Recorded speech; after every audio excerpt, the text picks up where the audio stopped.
Bernard Holland, the ultimate bad guy that we love to hate, has been the hallmark of deception and villainy since the Silo TV series first dropped. Bernard is a complex guy whose motivations have driven the Silo 18 drama so far. But what is Bernard's deal? Is he just a power-hungry megalomaniac, or is he wired to uphold the order of the Silo by any means necessary? While he's done terrible things to achieve this order, he's also protected his citizens from walking out en masse for a long time. Bernard's arc is the deepest, most mysterious one of all the Silo characters.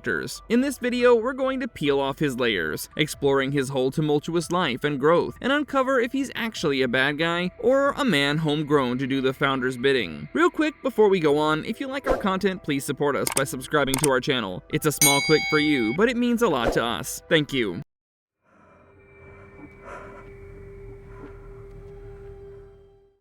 Bernard Holland in Silo. Bernard Holland is one of the most fleshed out characters in the Silo TV series, and he's played by the celebrated thespian Tim Robbins. Robbins is known for his profound character portrayals in films such as The Shawshank Redemption, Arlington Road, and Jacob's Ladder, and it feels like the character of Bernard Holland was made for Tim Robbins to embody. He played the man calling the shots in the Silo series to feral perfection. His minimalist voice became a symbol of the dark intentions of the Pact for the first 2 seasons. Robbins' Bernard hid a world of complicated scheming and duplicitous means right under his skin, while keeping up with the appearances in a shoddy post-apocalyptic world. A tough act to pull that Robbins does, without so much as a false moment to taint Bernard Holland's stature. But for all his cold stand, guided by the principle that the benefit of the many outweighs that of the few, my favorite moments of Bernard came when he would momentarily let his facade slip, and we would see his humanity crumble under the pressure of the sordid acts he committed in his wake. Like the time he dined with Mary Meadows after having poisoned her in season 2. His grief over what he was doing was apparent. When Meadows told him that she lied about not wanting to be around him all those years when she quit as his shadow, while in truth she could have happily spent her whole life with him, Bernard seemed torn, like he had carried the wound of their unceremonious separation all the decades since. This man was indeed a villain, but there's much more nuance to him than a posterized two-horned devil. In this video, we'll break down the heavily veiled character that is Bernard Holland. So let's go!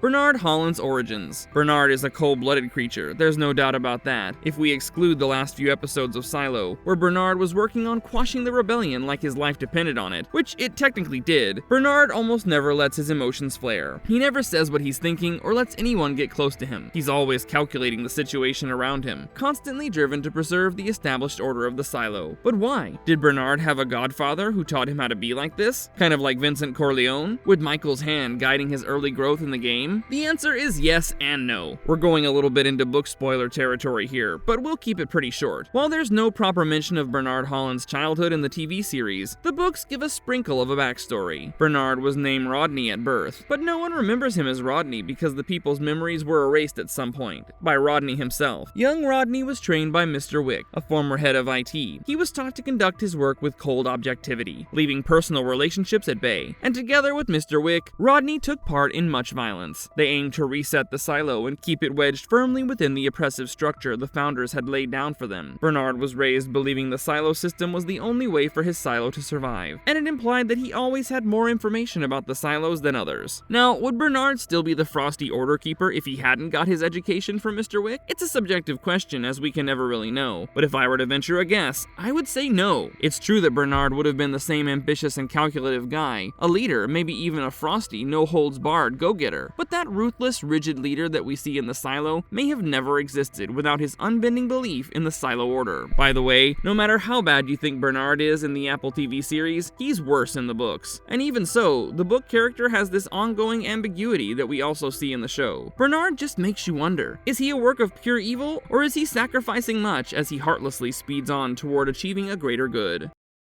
Bernard takes the mantle of IT head. Bernard was always an important presence inside the Silo, but took the reins of IT in the year 118 after the rebellion. Some people might not be familiar with the Silo timeline, so a quick explanation. The years before the big rebellion of the past that's referenced all the time by Bernard, Meadow, and later Lucas in the TV series is taken as a standard to measure the Silo years by. Though the rebellion was quashed, most of the Silo's history was preserved in books and hard drives that were destroyed in it by then IT head Salvador Quinn. This reset of the the silo started a new time called After the Rebellion. After becoming the IT head, which we know is one of the most important positions in the silo, Bernard made Mary Meadows his shadow. In the 10 years that she worked under Bernard, the two of them became very close. They were in a relationship, and Meadows appeared to be one of the few people that Bernard fully trusted. But Meadows was an inquisitive woman. While her bond with Bernard was strong, and she loved him despite his relentless approach in controlling the silo, she came to a crossroads in her life. She found Salvador Quinn's cryptic letter. She knew him to be the IT head during the last rebellion and was intrigued about the hidden information in his letter. She decoded the letter, which led her to the tunnels. This is where she learned the same truth we saw Lucas Kyle suffer toward the end of Season 2. The dark implications of the algorithm down in the tunnel made Meadows give up hope. She left Bernard, and this separation had a lasting impact on him. He never trusted anyone again, which is why he never appointed another shadow after Meadows. This shows a distinct part of Bernard's personality, which also partly led to his downfall. Bernard trusts no one. He had once opened up his heart to Meadows, but the breakup shattered a part of his heart and reaffirmed what he had likely learned ages ago. That is, uphold the silo order undeterred by personal attachments. Bernard hardened on a personal level. No one would ever breach his guard again, not even someone who worked with him as long and as closely as Sims. Throughout Bernard's story, it's clear that he feels that he's meant to run the silo. As the leader of IT, he ran a tight ship. He took down the post Allison Becker made about recovering deleted files and made sure he impressed upon her how vital it was that she ran stuff past him before putting it out there. Keeping the oppressive chains of the silo taut and well-placed was Bernard's calling, but his decisions weighed on his soul. His drinking habit is a stark reminder of the cost of being the one, encumbered by the weight of large metallic bunker, with its stiff rules and unnatural regime.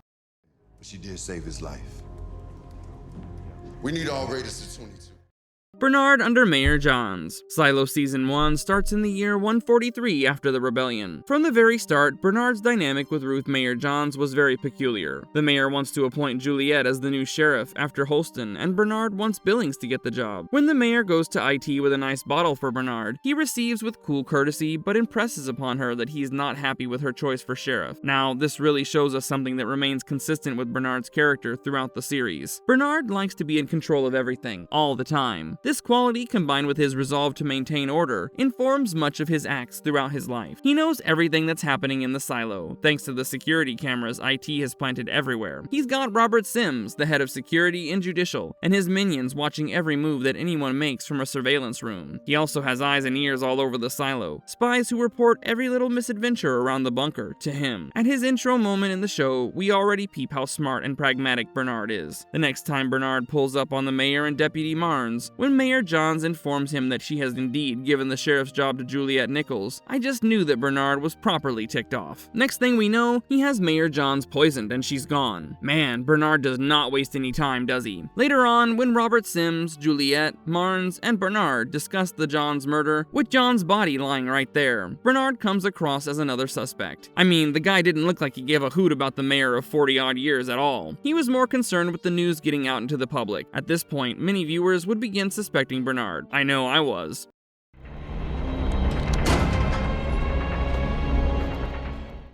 Bernard Hollins rises as the mayor. After Johns, Bernard became the de facto leader of the silo, and as he didn't want to appear like a tyrant, he swore Juliet in as the sheriff, as she was John's choice. Mind you, Bernard had Robert Sims doing his dirty work this entire time. Sims was out there putting pressure on Marnes to relieve Juliet from her sheriff duties. When Marnes refused, Bernard put a hit order out on him too. And what do you know, Marnes was the next to go. And once again, at the crime scene, Bernard appears extremely worried how this murder looks bad for them, and may cause panic. He sounds a bit like a PR guy early on in the show, honestly. I wish he had at least acted like he was a little broken up over the deaths to avoid the needle of suspicion pointing toward him. Anyway, Sims appoints Paul Billings as Juliet's deputy, which is a grave mistake on his part, or should I say Bernard's part. Remember that Bernard is the great mastermind here, so every big thing that Sims does is with Bernard's blessing. Bernard organizes a few events, a race to the top, and a forgiveness holiday, things like that to distract people from the murders. He also turns the page with Juliet, trying to earn her trust by being a sympathetic, helping figure. On the other hand though, he's got his right-hand guy Sims all over her as she investigates the recent deaths and relics in her late ex's possession. A good cop, bad cop act between Bernard and Sims. You know as well as I do that Bernard was merely playing a game to appease the silo. Nothing to worry about, dear silo residents, right? It's not long before he gets down to business and gets Meadow, the head of judicial, to give a pickup order on Juliet. Sims and his crew gets on Jules' trail, trying to take her into custody. There's a bit of a power tussle here, but while Juliet is on the run, the wily Bernard finds her and extends a helping hand, getting her past a checkpoint. Juliet trusts him for the moment, and everyone was surely screaming, "Jules, what are you thinking?" at this point. Well, she didn't hear us though. She followed Bernard into a cornfield, just the two of them, and then came the big Bernard reveal. He's the one calling the shots, not Sims. I would presume this surprised many viewers, but there would also have been a couple of us in my corner who would have suspected Bernard pulling the strings all along. It was still an icy cool moment, given the acting talent we've got between Robbins and Rebecca Ferguson. Bernard's whole plan was to claim that Jules asked to go outside, which is like a suicide of sorts in the silo, but Juliet runs off again, with Sims and Billings proving super incompetent at holding her in. It's cool to see how Bernard wades this situation. In Juliet, he's got someone that's remarkably brave with the cojones to pull off some crazy stunts. Bernard's hunt for Juliet coincides with his move to seize the absolute power of the silo. His association with Sims and his network through the silo were all a preparation for the day he would be in complete control. But now, Jules is bang in the middle of his plans. In the way, she's a precipitant for them. But Bernard doesn't flinch. He goes on taking out each and every threat to the silo or his mayoralty. Both those things go hand in hand for him. I mean, check out the way he tosses Lucas into the mines. For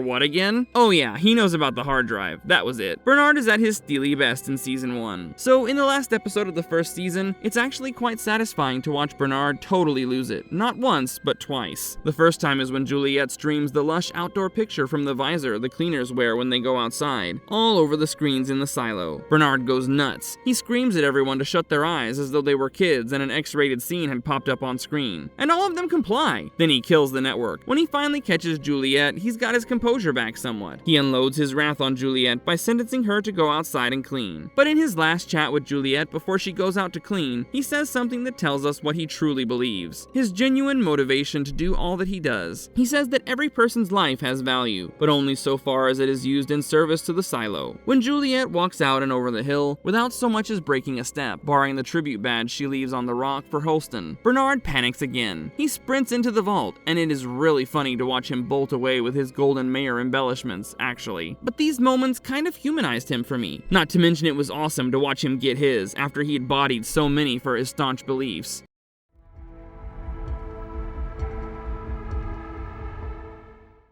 Bernard after Juliet's walk. Vigilant, conspiratorial, intent, and unsparing are some of the words I would use to describe Bernard's character development through season 2. After Juliet walks over the hill for everyone to see, the seeds of a rebellion have been sowed in Silo 18, and Bernard knows it. He's got to be thinking, why is all this happening after so many years on my watch? On the cool screens inside the vault, Bernard watched Juliet enter Silo 17. Once inside though, Juliet removes her helmet and suit, and the video is cut off. Bernard goes into damage control mode. He refers to a book called The Order, which guides him to prepare for war. Bernard quickly instituted emergency rules in the silo, which give Judicial the power over the sheriff's department. He also takes Walker and Carla into custody and watches them from the cell cam, overhearing their conversation about the good heat tape that saved Juliet. In this season, we uncover Bernard's relationship with Mary Meadows. The chemistry between the two has a great build-up. At first, it feels like they share a platonic history, her being his shadow and all. But as we progress through the season, we learn how much she had once meant to him, and how he still holds her dear in his heart. He reaches out to her to help restore order within the silo. Inspired by Juliet's walk, Meadows has shed the drunken stupor she had worn for 2 decades. To Bernard's bitter fortune, she asks him for a suit with good tape so she can go outside. Bernard calls upon the entire silo to congregate so he can address the Juliet situation. A very bold move by him, and he cooks up a pretty good story. He said Juliet is a hero because she volunteered to test out a new heat tape. By the end, the entire silo puffs up with pride. The notion is that now that the experiment was successful, there's hope for a better tomorrow. But Juliet meant a lot to the Down Deepers, and Bernard knows his story has only just bought him enough time to fix things up some more. It's a tough task for Bernard, as he's essentially an island of a man. He has no one to bounce his ideas off, except Judge Meadows. He trusts no one else. Then again, no one can trust Bernard either. I mean, the man even lied to Meadows about how he came up with the heat tape theory for his speech, and even about Juliet asking to go outside. Bernard forwards his plans through Sims, who becomes disgruntled with Bernard not making him his shadow already. But anyhow, Sims causes some firebomb drama down in Mechanical. This felt a bit unnecessary to me, as Bernard was doing good with the speech and looking to pacify threats through the silo. He could have sought out Shirley and the other dissidents, which was a relatively small group at the time, and meted them the same treatment they did Kennedy, or gone one step further and erased their memories. But I believe he's following the guidelines given to him in that order book. Meanwhile, Meadows continues to push Bernard to give her a suit and let her out. Now, we'd already predicted in our episode prediction videos that this would be against everything Bernard believes in. Bernard was not about to let Meadows saunter out of the silo. Sim's wife Camille comes into action here, and together they begin to sort of work against Bernard, and this new challenge shows a very different side of him, but we'll get to that in just a minute, because an insane twist comes into the story right at this point. Bernard invites Meadows to dinner under the pretext of trying on her new suit. Over dinner, they actually lighten up and talk about old times, even laughing it up a little. This is until Meadows begins to feel that something's not right. Bernard's sullen blank stare tells her all she needs to know. He has poisoned her food. She somehow understands why he did it. After all, she knows him better than most. He was never going to let her walk out. Knowing she would pass at any moment, she confesses that she left him all those years ago because she deciphered Quinn's letter. She doesn't say much more on this, leaving behind a mystery that Bernard would try to solve till his last moments in the silo. Meadow dying in Bernard's arms was a heavy, tear-jerking scene. But then he turns disaster into opportunity by getting Sims to plant a knife on Meadow's body and blaming it on the mechanicals coming to see her to destroy their credibility. An absolute master plan by Bernard. The up-toppers chase the mechanicals like a hungry pack, and if it weren't Camille stepping in, saving Knox and Shirley, and basically betraying Bernard, he may have even gotten them. Once the mechanicals escape, Bernard is visibly unsettled. He spitefully shows up at Robert Sims' house and swears him in as the new judge, knowing full well that placid role is not what Sims wants. I guess some of the backstabbing the Sims have been doing had begun to hurt Bernard, and he decided to make Sims suffer for it. He should have fired Camille from her IT rank too, but he dropped the ball on that one. At this point, we see Bernard slowly lose his grasp on the silo, even after making all the right moves. He begins by trying to find Quinn's letter and decode it. He needs a super smart guy for the job, so he recalls Lucas, the imaginative dude who was obsessed with stars, and nearly got them right, which is crazy considering they live in a can without any information. Bernard especially chose Lucas for the job because he knew Lucas would work on it like his life depended on it. I mean, he surely doesn't want to go back into the mines. Yeah, no one does. It was another significant decision by Bernard, as Lucas turns out to be the guy who not only finds Salvador Quinn's cryptic letter, but also a blueprint for the silo showing a tunnel at the bottom. Come to think of it, Bernard was on point with all his decisions through this season. I mean, he shouldn't have been killing and incarcerating people and stuff. That was irredeemable. But in his mind, he was trying to keep the silo in check, lest everyone run out and die. Or, unbeknownst to even him, the safeguard is deployed. But for some reason, everything kept going against him, and it mostly happened because of his trust issues. He had no one but Meadows to talk things out with, and he killed her off. He kept Sims hanging, refusing to make him his shadow, until Sims and Camille openly betray him. He had no friends, and now the silo has some vague pieces of information along with the memory of Jules walking over the hill, and it was driving them to a breaking point. Bernard and the Rebellion. A truth is applied to human civilization from the before times. Only 9 missed meals separate a functioning society from chaos. Bernard makes this statement to his new head of security, Admonson, outlining his new plan, which is to withhold food from Mechanical. But Knox, Shirley, and their Mechanicals fight back, and actually push back the raiders, taking control of one of the farms on level 120, solving their food supply problem. With Camille and Sims taking every chance she can to ruin things for Bernard so he makes Robert his shadow, Bernard is well cornered. He even confronts Camille about her saving the rebels, but I've just never seen him so bushed while confronting someone as he was with Camille. She couldn't really defend her actions all that well, but Bernard just left the whole thing with a knowing smile. The Bernard of Season 1 would have axed in one way or the other. The only thing Bernard has going for him from this point onward is Lucas solving Quinn's code. He makes Lucas his shadow and takes him into the Legacy, a section of the vault which has all the information he needs to decipher the letter, and more. Hey, I have a quick question. How does that vault stay so spotlessly clean, tidy, and shiny the whole time, when no one is allowed to enter it except Bernard? Is Bernard throwing on some overalls and giving it a nice glow up once a week? That would be a funny image. Anyway, while Lucas gets closer to figuring out the code, Bernard is occupied with enough trouble from the Down Deepers, shooting mini parachute launchers, turning off the lights of the silo and whatnot. The lights in IT stay on though, showing the entire silo IT has preferential treatment. I mean, Bernard cannot catch a break. To balance it out a tad, Bernard finally gets a tip from Admonson, with which he ensnares Walker, making her his informant. Finally, something he feels might get him some insight into Knox and Shirley's plans, and he's able to capture some innocuous rebels that I cannot recall the names of with Walker's help, but none of the main guys. Now, Bernard has so much on his plate of late that I think he begins to fall off a little. He's desperate and solely relies on the Walker angle to capture rebels. And Walker's no dolt. Wrought with guilt, she uses sign language to explain to Knox that she's being watched, and using Bernard's complete attention upon them, the rebels plan a ruse. They throw him a bone, a fake plan of blowing up the generator. At this time, Bernard is watching Walker's cam footage like a hawk, paying no bother to Lucas, who recovered Quinn's copy of the pact from his family, and has uncovered much of Quinn's letter. Bernard gets a holding cell built in the cafeteria up top, before returning to his hot seat in the surveillance room,